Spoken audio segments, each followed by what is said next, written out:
Guys आज के video में मैं बताऊंगा कि कैसे किसी भी स्टॉक को मैं स्विंग और पोजिशनल ट्रेडिंग के लिए सेलेक्ट करता हूं और उसमें कैसे कन्विक्शन बनाता हूं based on technicals as well as fundamentals.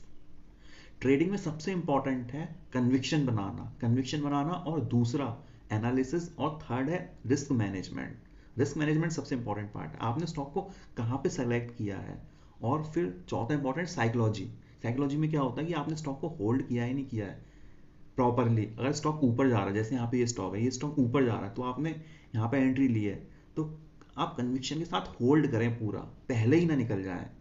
अक्सर होता क्या है, दिक्कत क्या होती है साइकोलॉजी में, अगर यहाँ पे किसी ने एंट्री की है, अगर नीचे चला गया स्टॉक तो स्टॉक को वो होल्ड कर लेगा एंड तक। बट अगर स्टॉक ऊपर जा रहा है, यहाँ पे लिया है, तो कोई क्या करेगा, यहीं पे एग्जिट कर लेगा जल्दी, पूरा एंड तक राइड नहीं करेगा। तो इसको बोलते हैं साइकोलॉजिकल इशू। तो इसको मैं लेटर ऑन डिस्कस करेंगे। पहले अपन लोग डिस्कस करेंगे एनालिसिस कि स्टॉक में कैसे कन्विक्शन बनाएंगे based on technicals as well as fundamentals. अब मैं एरीज एग्रो की यहाँ पे बात करूंगा। एरीज एग्रो का चार्ट यहाँ पे खुला हुआ, इसमें मैं टेक्निकल एनालिसिस करूंगा और इसमें मल्टीपल टाइम फ्रेम की एनालिसिस करूंगा। अब टेक्निकल्स में भी सबसे इंपॉर्टेंट आता है कि अपन लोगों ने मल्टीपल टाइम फ्रेम्स लिए नहीं लिए। मंथली से स्टार्ट करेंगे, मंथली, डेली, मंथली के बाद वीकली, फिर डेली, फिर आवरली पे करेंगे। अब ये एरीज एग्रो का चार्ट है, इसमें मैं मंथली टाइम फ्रेम सेट कर देता हूँ। मंथली टाइम फ्रेम से क्या है, एक ओवरऑल पिक्चर मिल जाएगी कि स्टॉक डाउन ट्रेंड में तो नहीं है।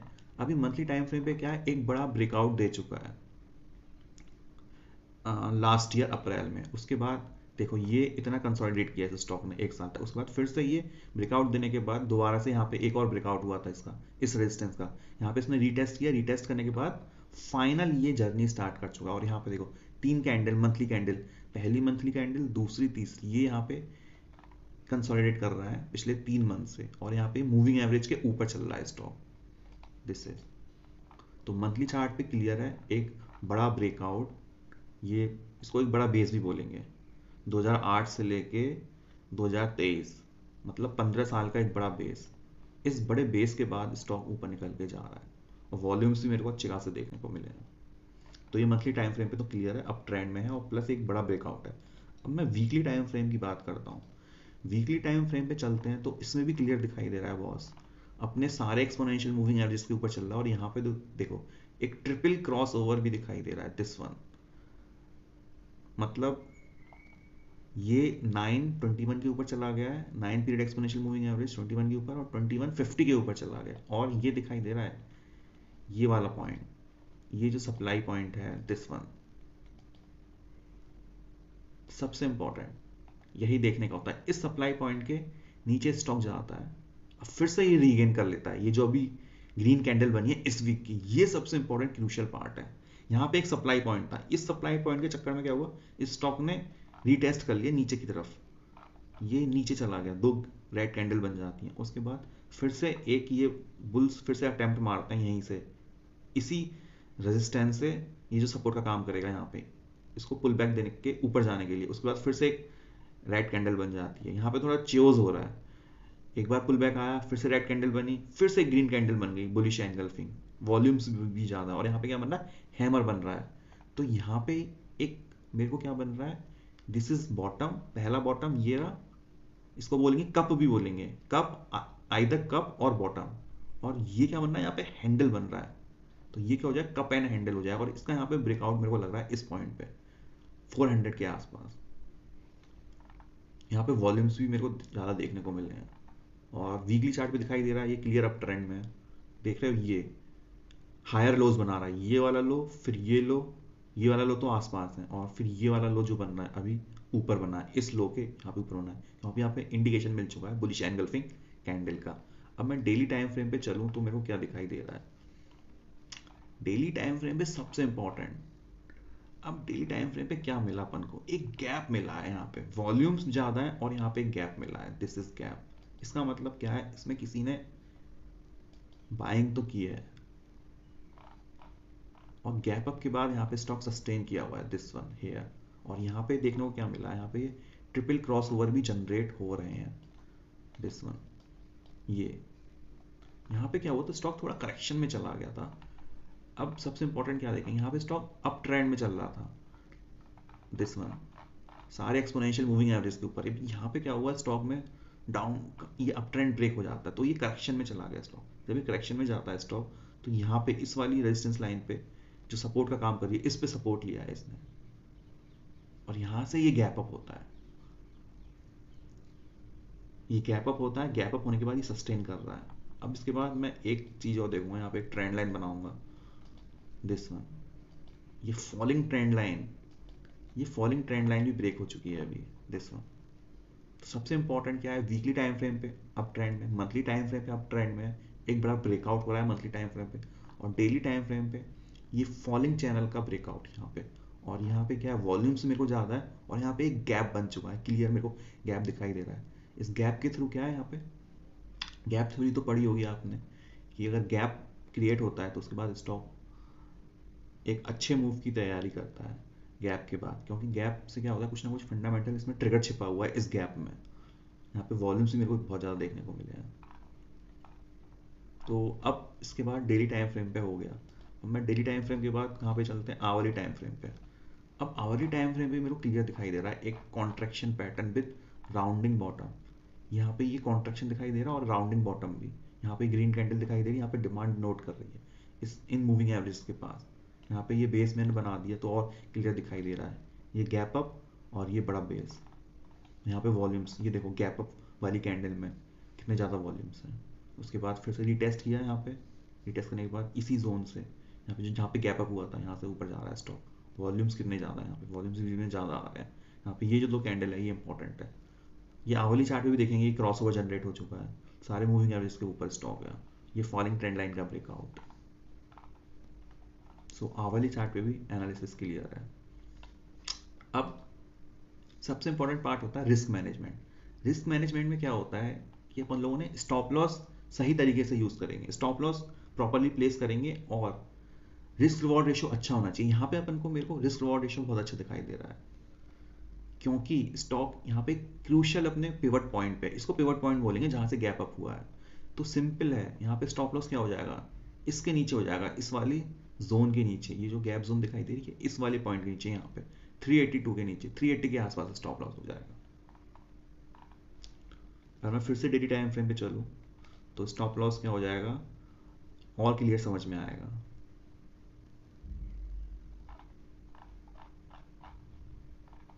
दिस वन, यहाँ पे इस कैंडल के नीचे, ये जो कैंडल बनी है रेड कैंडल, इसके नीचे 386 के नीचे, आइदर इसके नीचे प्लेस करना ज़्यादा सूटेबल होगा, 384 के नीचे।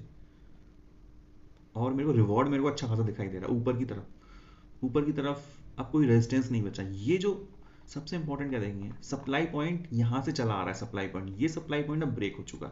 सप्लाई पॉइंट ब्रेक होने के बाद यहाँ से न्यू जर्नी स्टार्ट करने की हाई प्रोबेबिलिटी, और यहाँ पे रिस्क रिवॉर्ड मेरे को अच्छा खासा मिला है, क्योंकि रिस्क अब इतना कितना हो गया, यहाँ पे यही रिस्क हो गया ना केवल, दिस पोर्शन। अगर मैं ड्रॉ करूँ क्लियरली और रिस्क रिवॉर्ड रेशियो, तो यहाँ से मैं देख सकता हूँ दिस वन। अगर हमने यहाँ पे लॉन्ग पोजीशन बनाई, मान के चलो 400 के आसपास, तो मैंने बोला 380 के पास सर हमने स्टॉप लॉस लगाया, दिस इज 380, और ये अपन लोगों को ये पूरा रिवॉर्ड ऊपर की तरफ फैला हुआ है अपने पास, this one.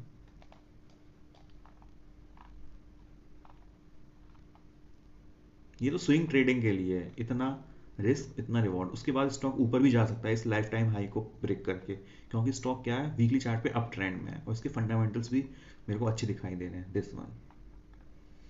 So this is the setup.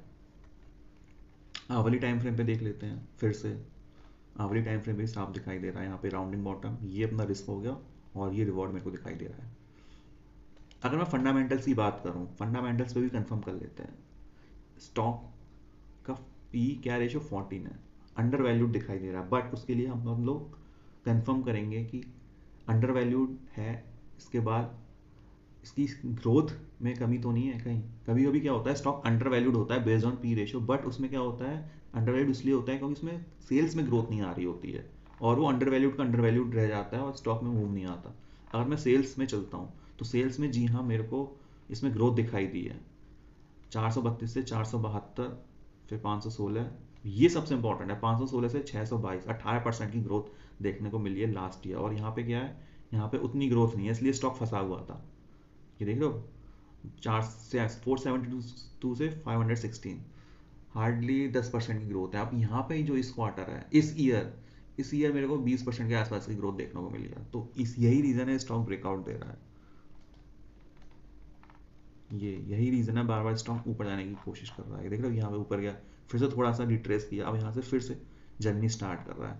तो कहीं ना कहीं मेरे को लग रहा है यहाँ पे 20% की अगर ग्रोथ मेंटेन की आगे जाके, तो क्लियरली स्टॉक एक शार्प रनअप देगा, क्योंकि मल्टी ईयर ब्रेकआउट में वैसे ही है।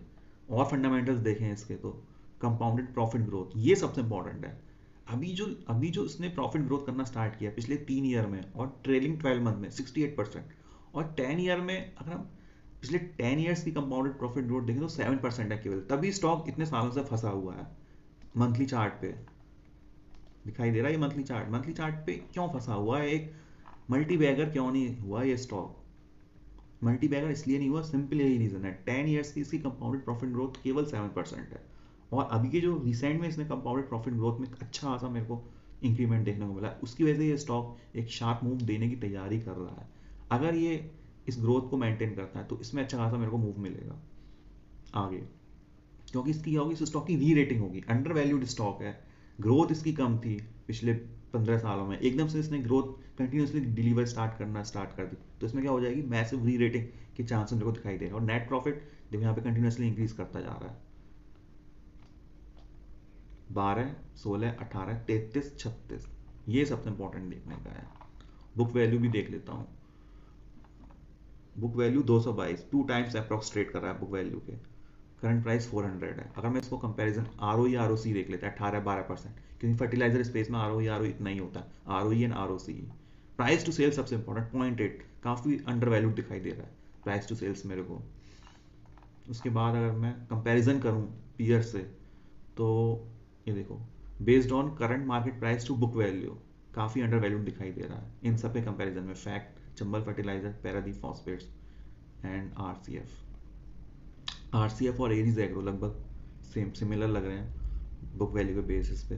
और पी रेशियो के बेसिस पे बात करूँ, यहाँ पे पी रेशियो भी अच्छा खासा मेरे को कम दिखाई दे रहा है इन सब के कंपैरिजन में, पैरादी फॉस्फेट एंड आरसीएफ के कंपैरिजन में। फैक्ट का तो बहुत ज़्यादा है। तो यहाँ पे एरीज एग्रो के मेरे को फंडामेंटल्स ठीक ठाक से ऊपर ही दिखाई दे रहे हैं, और इसमें री रेटिंग का पोटेंशियल है। इसकी सेल्स बढ़ती जा रही है, प्रॉफिट्स बढ़ते जा रहे हैं। अगर मैं इसका पहले का प्रॉफिट देखता हूँ तो मेरे को क्या दिखाई देगा, इसको मैं यहाँ से जूम कर लेता हूँ। प्रॉफिट यहाँ पे देखो, 2014 से 2023 के बीच में, ये सबसे इंपॉर्टेंट है, 19 करोड़ 18 करोड़। यही रीजन है स्टॉक पिछले 15 सालों से फंसा हुआ था। उसके बाद अब देखो इसका प्रॉफिट बढ़ने लगा, 18 से 33 करोड़, 33 से 36 करोड़। तो ये रीजन है स्टॉक का। इसको मैं फिर से मैं दिखा देता हूँ ट्रेडिंग व्यू पे, ये मंथली, यही रीजन है स्टॉक का यहाँ पे क्यों फंसा हुआ है इस रेंज में। 2008 से लेके 2024 तक इसका जो नेट प्रॉफिट है ना बॉस, जो मैंने बताया प्रॉफिट लॉस स्टेटमेंट, ये यहाँ पे फंसा हुआ है। इसके बाद स्टॉक ने अच्छा खासा मूव दिया है प्रॉफिट में भी अच्छा खासा शार्प अपटिक मेरे को देखने को मिला है। दिस वन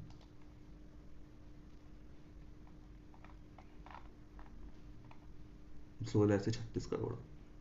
तो ऑन एन एवरेज स्टॉक को यहाँ से डबल हो जाना चाहिए, क्योंकि अगर हम देखें बेस ले लें स्टॉक का, इस अर्निंग्स में एक बेस बना स्टॉक में, इस एवरेज प्राइस मान लें, और एकदम से ना अर्निंग्स डबल से भी ज़्यादा हो गई, तो स्टॉक प्राइस डबल होना चाहिए। अगर मैं ऐसे करके कैलकुलेट करूँ थोड़ा मोटा मोटा, तो यहाँ पे मैंने अगर एवरेज ले लिया स्टॉक का, इस रेंज में फंसा हुआ था स्टॉक 200 के आसपास।